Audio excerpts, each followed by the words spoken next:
Ladies and gentlemen, welcome back to the analysis of YOLENO TV.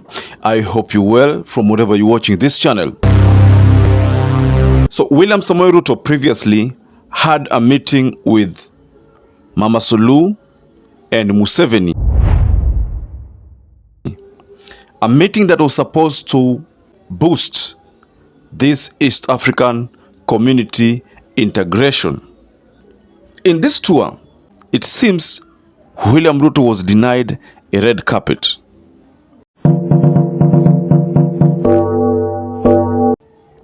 You know, for a head of state to be accorded a red carpet, that is respect of a very high level. There was a time we saw a similar scenario in Uganda, where Museveni ushered William Ruto to walk, kando ya red carpet.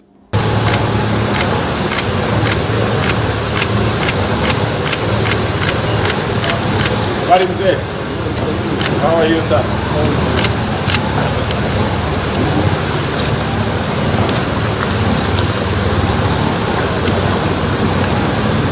So I was saying, for a head of state, a red carpet iwe inamaanisha utmost respect being given to that head of state.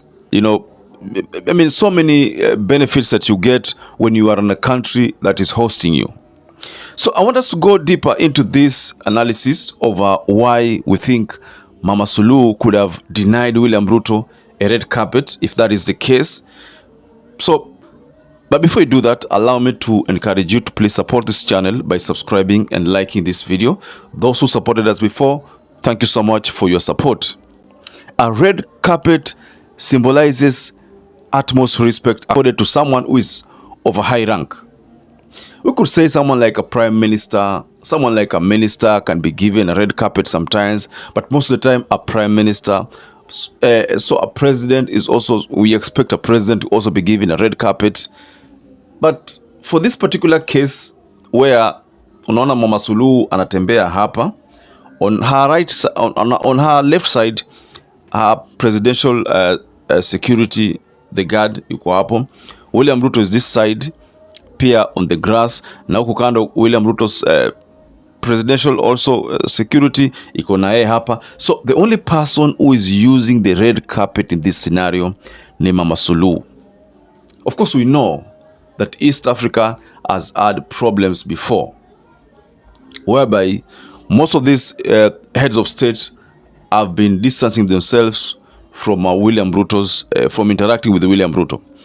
And especially the issue of Uganda, when Uganda fell out with the US on matters LGBTQ, Kenya did not fall out with the US on matters of LGBTQ. When oil prices rose to a level whereby it was not easy to contain, Tanzania and Uganda pulled out on or joined forces and said they would trade kaa wawili peke yake kwa matters of oil. Kenya was also sidelined. So these are things which we came across. So when there was an invitation, I think last year there, an event that took place in December, Museveni did not show up. I think Mama Suluhu also did not show up. They didn't even send representatives. So those were strong messages to William Ruto that you are on your own.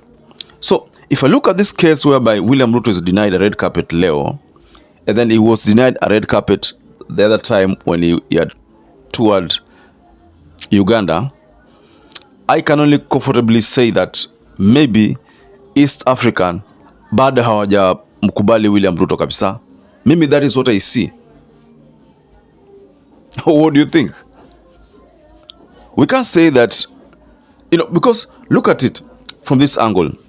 That picture, let's go through the picture again. This picture, the only person who is walking on the red carpet ni Mama Suluhu. That's what you know. That's what you can see there. Now, all other people, journalists, security, they are walking on the grass. So the expectation was that if at all kama red carpet ilikuwa haitafaa ama haitatosha, basi ilikuwa isiwekwe. Ilikuwa isiwekwe ili William Ruto na Mama Suluhu wote watembee kwa grass.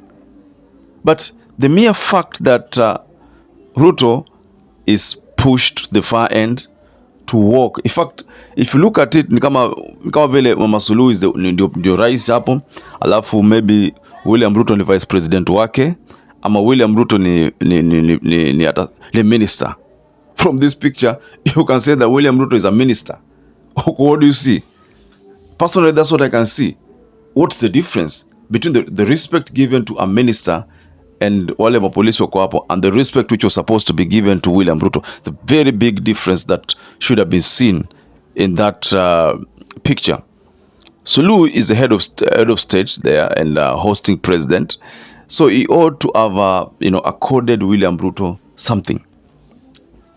Maybe this is a strong message again, because you remember during that time when there was demonstrations and there was supposed to be I think there was a meeting, or there was supposed to be a meeting between Kenya and the president and Mama Suluhu and Raila, whereby it's alleged, we didn't see some pictures, but it was alleged that Mama Suluhu was in Kenya. She had traveled there ili akalishe Raila na Ruto waongee waelewane.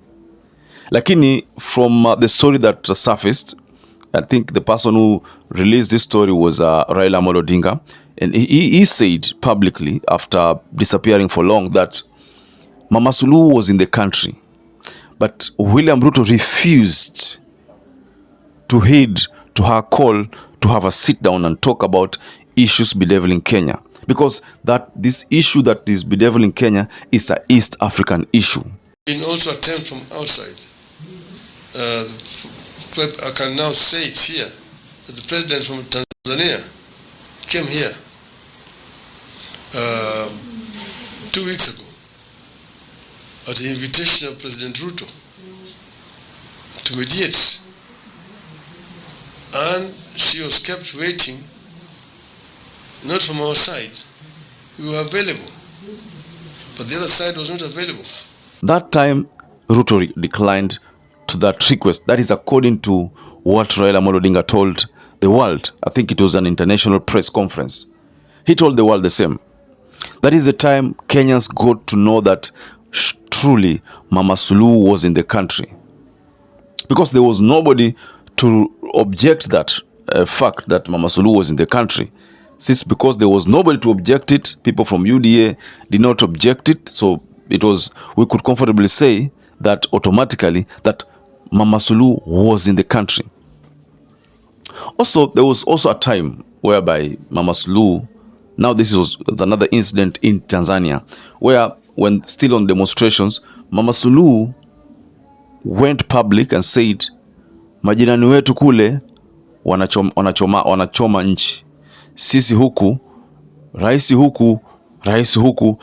He was trying to refer to the experimental policies that William Ruto was trying to introduce, which were not working, and then that was serving to the advantage of the Tanzanian people, saying that the economy of Tanzania ilikuwa inapanda. By that time we realized that even the Tanzania shilling was stabilizing against the Kenya shilling and against the dollar, and the economy of Tanzania ilikuwa inaenda juu. At that time we also found stories whereby investors were running from Kenya and going to Tanzania, and this was also exposed by Mama Suluhu. So all these events or scenarios, ladies and gentlemen, could be the reason why the East African heads of state are sending a strong message to William Samoei Ruto by denying him red carpet. Maybe we will see the same with Rwanda. Maybe we will see the same with DRC. Maybe we will see the same with Somalia if William Ruto tours that place. Maybe we will see the same in even I think Djibouti. Is Djibouti part of East Africa? I think so. Yeah, could be, maybe, but I'll check my facts.